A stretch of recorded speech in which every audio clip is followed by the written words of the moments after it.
Linda Carlisle was right. Heaven is a place called Earth. Keeneland Racetrack, it is absolutely gorgeous. And I have to do the open. I'm Matt Carothers, and welcome to another installment of everyone's favorite 30-minute horse racing program. That's right, live from Keeneland. It is time for Blinkers Off.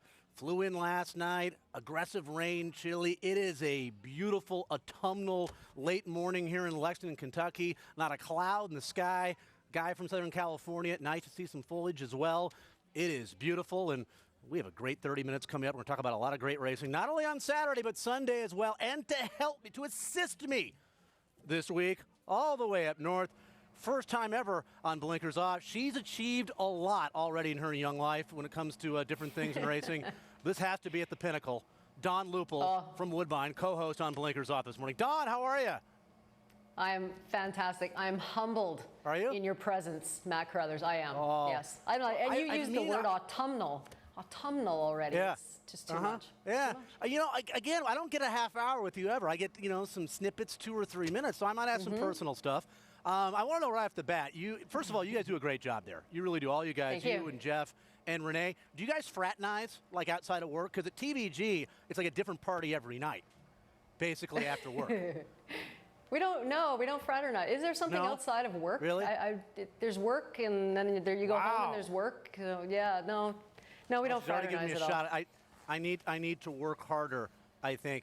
It hasn't been a great year for me on the show from a handicapping standpoint. I still have an opportunity of a positive ROI for the year. But I will warn you right now, my friend, that last year at this time when we talked about the great day at Woodbine that you're going to have on Sunday, I gave out Regani, Joshua Tree, and Grand Adventure. And I almost had all 3 of them. So we'll see how we fare. I was very, very close. So, again, I'm at Keeneland. Great racing here all weekend. An incredible international day of racing at Woodbine on Sunday. Yes. And we'll begin. Well, we'll take a look at the list of races. That's what producer Danielle wants to do, and I always do what I'm told. Sure. Look at this money here. Look at this money, Dawn. Look at this cash here. And the thing about it is huge fields, really difficult race to handicap as well, which is good. Yeah, it is good. It's what we want. Lots of Europeans, so some form that we're not very familiar with, and some local horses, and big fields, lots of money. So it's the place that you want to definitely handicap races from on Sunday, because guaranteed pick 4s are going to be absolutely huge. $100,000 early pick 4, $200,000 guaranteed late pick 4, which encompasses all those stake races. So it's going to be great. Can't wait. The weather's pretty diseased, though, right? Isn't it? I looked at the forecast. I saw rain, and then I saw rain, and then I saw rain, and then I saw rain. I know, so the turf course raining. Should be a little bit funky, right? Yeah, the Europeans are probably going to like it. It might be soft. It poured last night, so we might get soft. We might get, I don't know what we're going to get by Sunday. It's kind of not bad right now. Any squirrels behind me I need to know about? No. Okay, it's sort of dry right now. It doesn't look that bad. If it continues to be the way it is now and we get some wind, it might not be too bad. What are you looking for? Squirrels too? Well, I don't know. You're making me subconscious. Then I forgot about the entourage of security that I have with me everywhere I go. So I have no concerns at all here at Keeneland. Let's jump into our Sunday spotlight race. It is the E.P. Taylor. Good. And it's race number 8. What is the deal with spreading out these races? Usually at a track they have 3 big races. They're back to back to back. You guys have the E.P. Taylor race 8, the Pattison Canadian International race 10, and the Nearctic race number 5. Is there a rhyme or reason for that? I think it's awesome. I mean, it gives them a chance to go around. I like it as well, but most tracks don't do it. Well, they got to go around with their little tools, and pound the sod back into submission and get the course all nice. And that way we've got one of these races in the early pick 4 and 2 of them in the late pick 4. So we split that up a little bit. Huge betting fields, lots of fun. Matt, don't you find when you go bang, bang, bang, you get a little oversaturated? This way there's a little bit of a break, a little lead up to I like it. I like it. It's just a little bit different. It's a little outside the box. I'm a big fan of that. I like to make notes on the stakes races or questions to ask my co-host. My question I have for you for this race is, what the hell do you do here? Because this race is impossible. I mean, where do you even start? What the hell do you want to do with it? I don't know. It's a good race. I mean, it's really a difficult race. It is. I think the Europeans. Where do you begin? I begin with the 9-horse Dream Piece. I love this filly. I love the way she's coming into today's race. I like the fact that the 3-year-olds get 5 pounds less than their older counterparts. I think that's going to mean a lot, considering the turf course is going to be what it's going to be. Who knows at this point?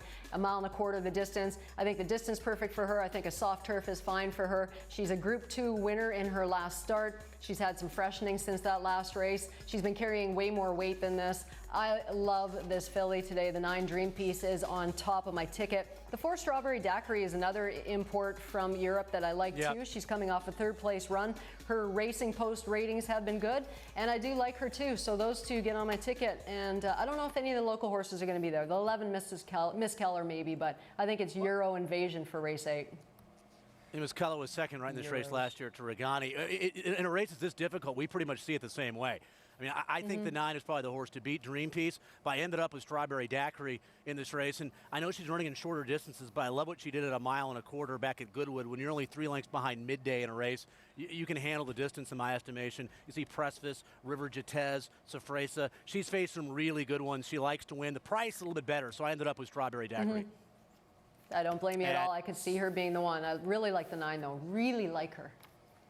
All right, we're 9-6 in the Sunday Spotlight race. We move on to the Pattison Canadian International at 1.5 miles, and you have Joshua Tree, who won this race last year. Treasure Beach. What do you make of Treasure Beach coming back so quickly from a race that obviously took nothing out of him in the Arc on the 2nd of October?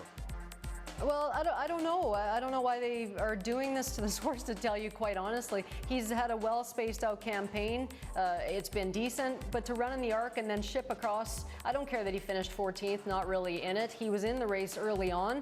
He was used early on, and it was going 1.5 miles. So I don't know. I don't like the quick turnaround, I have to say. So I'm leaving that one out. He's maybe kind of a live long shot for me, but I think that's a lot to ask for a 3-year-old colt.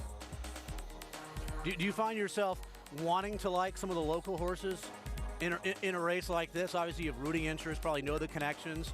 Is it more difficult to be a little bit objective in a race in which you know some of the connections and some of the horses that have raced locally? I don't think so, Matt, because you know what? I like my money.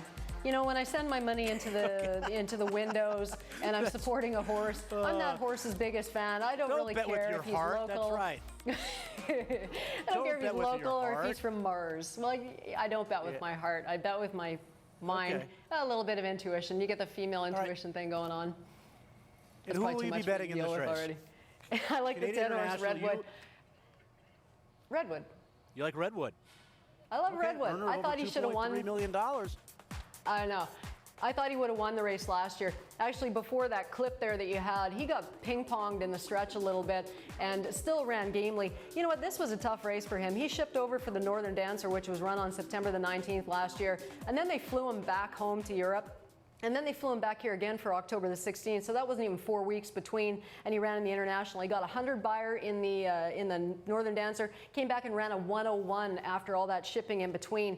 And I like Redwood. He doesn't go on Lasix again this time. He didn't last year. I thought he should have won that race. I think he's the best horse. And you know what they're doing with him? They haven't been training him. They were just going to take him out this morning with a light little gallop. I think his schedule has been much kinder to him. And he's in his stall squealing back there, and he looks the part. Redwood.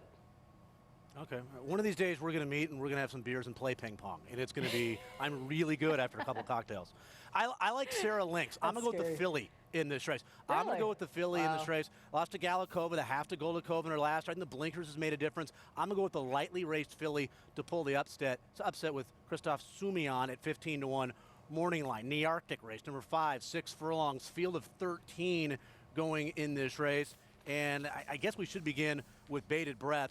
The 11, who lost by a nose to Dream Ahead in his last start. Dream Ahead just beat Goldakova in the Prix de la Forêt. So he's the horse to beat. He's your morning line favorite. It's a good reference, but you know what? To me, I think he's coming into this race over the top. That was on September the 3rd at Haydock. He ran his brains out on that day. He got a 102 Racing Post rating, which equaled his best one, which was 3 starts back. In between those starts, he regressed to a 102. I put a lot of faith in those kind of numbers. I think we see a regression today. I don't think this horse is going to be in top form for this race, and he's going to have to be because there's some tough horses in here. I'm going to take a bit of a long shot play in here. Number 2, Grand Adventure, 15-1 morning line. And number 1, Fiddler's Patriot, another one I like too. But I think Grand Adventure is going to surprise some people. You know what I like, Matt? I like repetition, and I like the way this horse was prepped last year. Mark Frostad has prepped him exactly the same for this year. He ran him in the Woodbine Mile last year. He got an 86 buyer. He came out in the Nearctic and finished second to Serious Attitude with a 103. Ran in the Woodbine Mile again this year with a 92, and now he's back again. If this horse moves forward like I think he's going to, I think Grand Adventure is going to surprise a whole lot of people. Well, again, I liked him in the race last year. He ends up running second to a horse that I think hadn't raced in about a long time, right? Serious Attitude. I think it was an Aidan O'Brien horse that came off the pace off a long layoff. I picked Fiddler's Patriot on this program in the Highlander on the 26th of June. He was 12-1 morning line. He opened up at 7-5, and he still went off at a short price, 2-1, and it was a brutal beat by a nose. As good as this race is, with the inside draw, I don't see much pace, and I think Fiddler's Patriot, who hasn't shown that kind of speed in his last couple of starts, but can, if you look back 4 and 5 starts ago, I think Johnny Velasquez sends this horse. I think he goes right to the front. Obviously, he likes his turf course. I like Fiddler's Patriot to go gate to wire in the Nearctic Grade 1 6-furlong event. Sunday, huge day at Woodbine. We're about to take our one and only commercial timeout before, unfortunately for me, Dawn, we have to take a look back to last Saturday's selections because I was, like the weather at Woodbine, diseased. Smelly. And again, but we hold ourselves accountable on this program. We do. Oh, I was second at 17-1 with Heart of Destiny. Right. I guess that's not too diseased. No, that's all right. That was my highlight, though. And my dad always says you should be able to bet to place on this show like you can in handicapping contests everywhere. Wise Dan, Zoffany, wretched, awful. All right, next, let's get through these. How about we show the first one for the longest, the 17-1 that ran second? How about we sit on this one? The First Lady, Rapport, switch, couldn't win at 4-5. If it's possible to not win a race and do better than the other co-hosts, I might have achieved that. Poor Simon. We both had Alpha at 2-1. So, and Play the Day. Oh, my Play the Day lost by a neck at 7-1. Djokovic. Yeah, we both had 0, but still, Simon, I did better. My 0 was better than your 0. I'm down $82, Dawn. I'm down $82 right now. I know. It's not. If I hit 100, if I have a losing weekend this weekend, then it's panic time. But with the Breeders' Cup still ahead, I'm concerned. But I'm only down 10 points start of the third quarter right now. It is not complete panic time right now. It could be a week from now. We're going to take our one and only commercial timeout. Don Lupul at Woodbine, where it is a giant day of racing on Sunday. Horses from all over the world gathering at Woodbine outside of Toronto. I am at Keeneland in Lexington, Kentucky. I will be here all weekend. When we come back, we got some racing to talk about from Hawthorne. Well, the presence there. Belmont in our Saturday Play of the Day. And some action from Keeneland as well. TVG Saturday. 3-year-olds clash on turf in the Grade 3 $200,000 TVG Hawthorne Derby. Join Mike Joyce on Track Live for winning action from Hawthorne Racecourse. Bet the TVG Hawthorne Derby to earn 10 times wager rewards points. And get free PPs at TVG.com. Watch and wager on the TVG Hawthorne Derby. Get in on the action Saturday, 5 Eastern, 2 Pacific. Join TVG for the Pattison Canadian International, a win-and-you're-in challenge race for the Breeders' Cup Turf. Woodbine's premier fall event, Pattison Canadian International, Sunday, October 16th. Woodbine, 5 Eastern, 2 Pacific.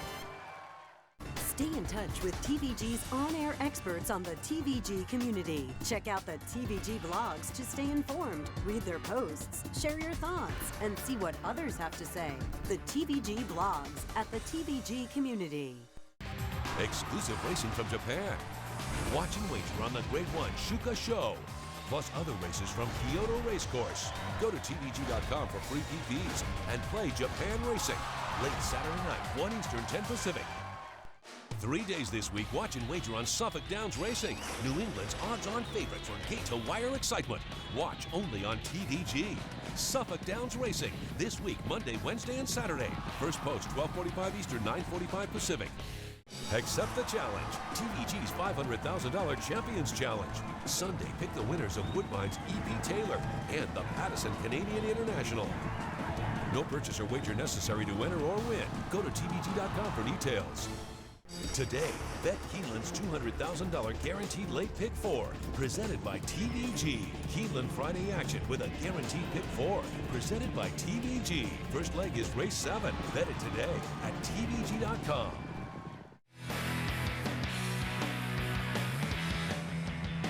Seriously, I'll admit this to our Blinkers Off audience. I was nearly in tears on my drive to Keeneland today because of the beauty alone.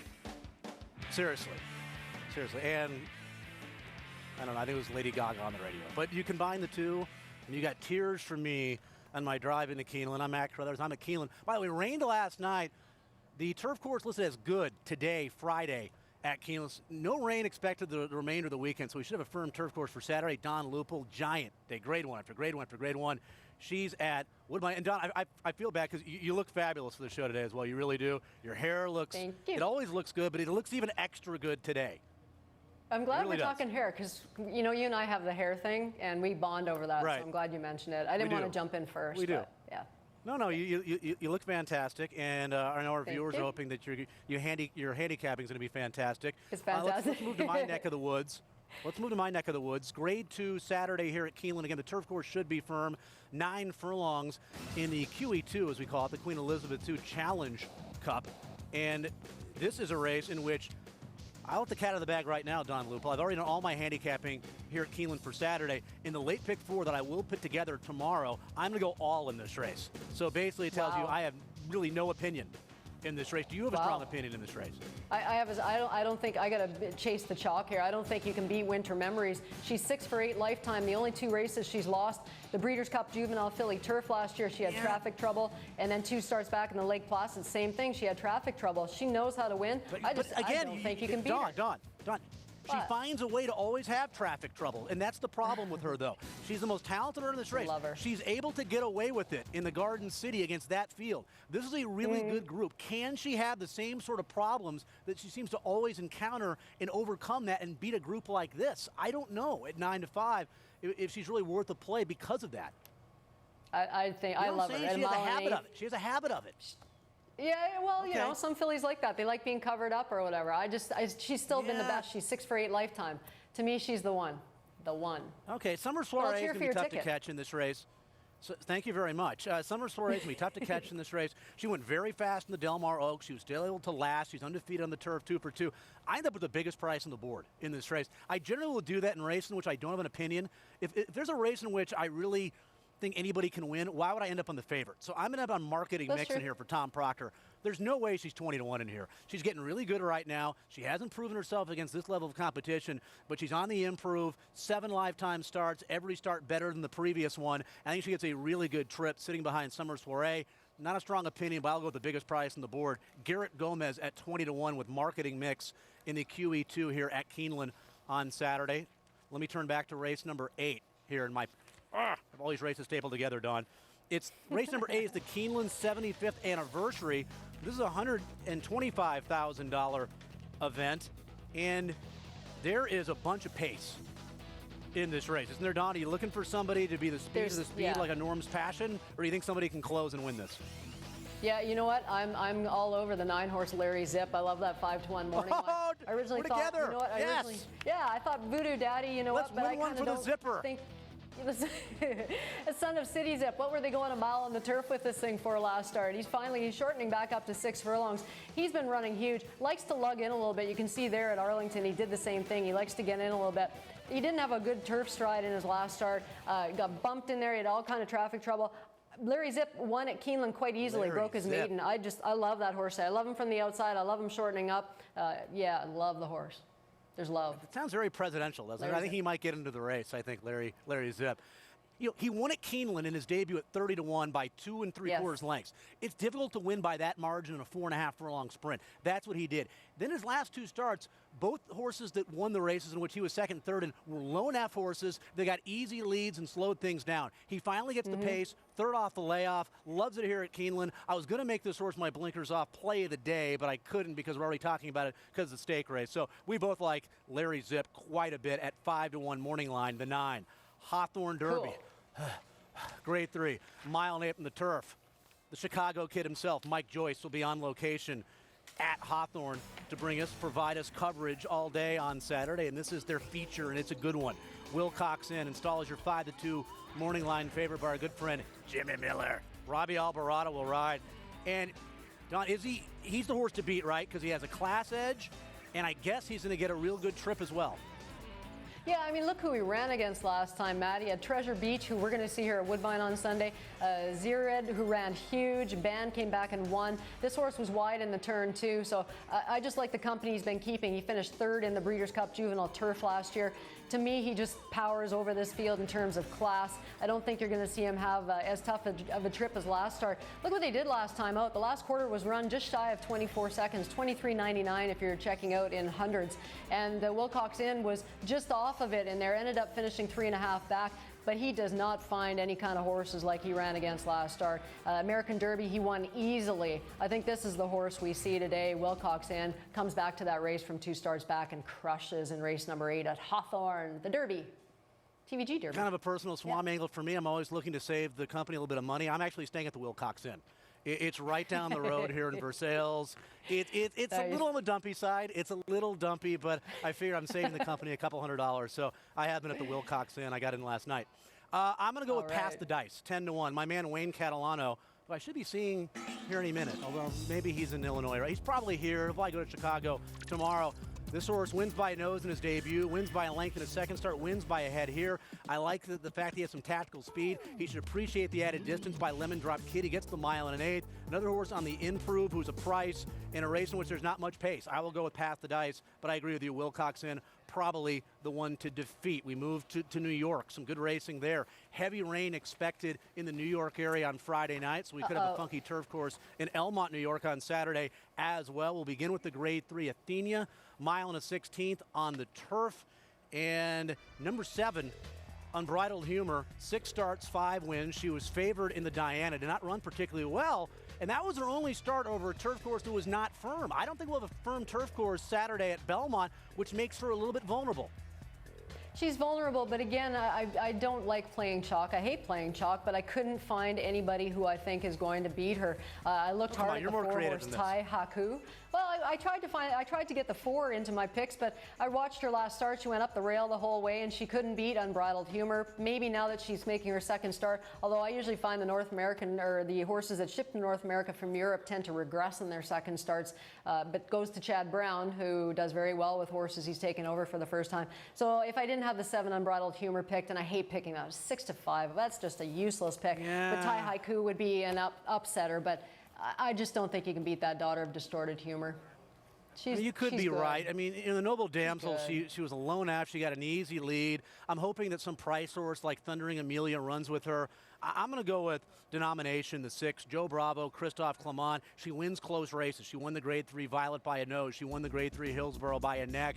She runs very well fresh. She hasn't raced since the 30th of May. You look in her running lines off of similar type of layoffs, you see very good performances. She can display some tactical speed as well. So tactical speed, runs well fresh, a little bit of a price. I will go with Denomination in a close race. I think you want her on your side, and hopefully it'll be a dogfight late and she can persevere and win a photo and pull a minor upset in the Athenia. Knickerbocker, Grade 3, race number 8, Belmont, 9 furlongs on the turf. And Boisterous, they really thought they had a special horse. I guess he still could be. They threw him into the fire in the Man of War. He ran 3rd behind Kate Blanco and Gio Ponte. Sword Dancer ran 5th. This is a huge class drop. You're going from unbelievably good Grade 1s to an okay Grade 3. So are you going to continue to go with chalk with Boisterous, or are you going to venture elsewhere? No, I'm off the chalk. I like Boisterous. I mean, there's no Winchester. There's no Rahi's turning in here. So yeah, this is a huge drop. I just don't really like the way that this horse is coming into this race. He hasn't run since August 13th. I think he got gutted in his last 2 starts. I see a series of half-mile works that I don't find too thrilling. I'm going with the 1-horse Mr. Rider and Joe Bravo. Mr. Rider to me looks like the hot horse. He's getting better. Christophe Clement. This was an $800,000 purchase. Mr. Rider is just now coming into his own. He gets in with 121 pounds today, which he's been carrying, and he's been carrying it very well. Coming off a win in the Sussex with Dominguez aboard, I get Joe Bravo, who's won twice with the horse. I love his running style for this distance. I think Mr. Rider is going to upset Boisterous. I'm not sure where Boisterous is at right now in his form cycle. I think he's susceptible in that race, the Knickerbocker. You say he was gutted after his last start? What did you say? What was that again? Gutted. You use the word gutted. Gutted. Okay, gutted. Like he ran tough. I mean, he ran against such superior horses, and he was right in with them and faded. You know, gutted. I'm having flashbacks to my nightmare childhood when I used to have to gut fish after we went fishing with my father, and I hated it. So, where am I going in this race? I'm not going with the favorite as well. I'm going Sleepless Night on the outside for Kelly Breen. This horse has run well over a turf course, this, good soft variety. Second to Teeks North at Monmouth Park. Obviously, he likes it there because he came back and won the Grade 1 United Nations. I think this horse gets some pace to his liking in this race. Training well, second off the layoff. I will go with Sleepless Night as we were watching him in the cliffhanger run third behind Yummy with Butter, who will also be in the Knickerbocker. Before I let you go, you don't have any Minnesota ties in terms of family, do you? 'Cause I went to high school with Rich Lupul. So you're not related to Rich, are you? No. You don't know Rich Lupul? Okay. I don't know Rich Lupul. Spelled the same way, and it's not a very common last name. Play of the day for Saturday. Yeah. Or are you allowed to go Sunday because that's the big day at Woodbine? I'm not sure if Danielle allowed that or not. I went Saturday. I've got another good race for you, though, from Woodbine. It's the Cup and Saucer, a 2-year-old race for on the turf, supposed to be on the turf. Well, unless the turf's deemed dangerous. Yeah, it looks like a good race. They'll run it on the turf. I've got a field of 12 in here. The horse I like is the 2-horse Alda Snow, ridden by De Silva for trainer Malcolm Pierce. Son of Theatrical. Boy, did he ever run a nice race in his first effort on September the 10th. Second-time starter in against stakes horses. I love him. Kind of like the filly a bit, the 4 hard not to like, but I think Alda Snow is going to advance forward and be real tough in the Cup and Saucer tomorrow. Are you pretty excited about Simon Bray, Paul LaDuca? I'm here at Keeneland with Todd and Christine and everybody, Tom Amos and Donna. We have Mike Joyce at Hawthorne. We have LaDuca and Simon at Woodbine. Yeah, I can't wait. LaDuca's a cool guy. Yeah, no. He is a cool guy. We're going to put him in a flea bag hotel. Simon's a pretty cool guy as well. We're running out of time. Simon's all right. Honeymoon Hotel. No, Wilcox 7 in race number 1. Honeymoon Hotel will go wire to wire in race number 1 at Keeneland at odds of 8-1. I'd like to thank Don Lupul from Woodbine. And Don, thank you so much for your handicapping prowess. Good luck this weekend. And thanks, Matt. I'm done. Next time I'll be back in the studios. Go ahead, Don. We have 10 seconds. She's gone. I'll be gone until next time, which will be October 21st on this program. Tired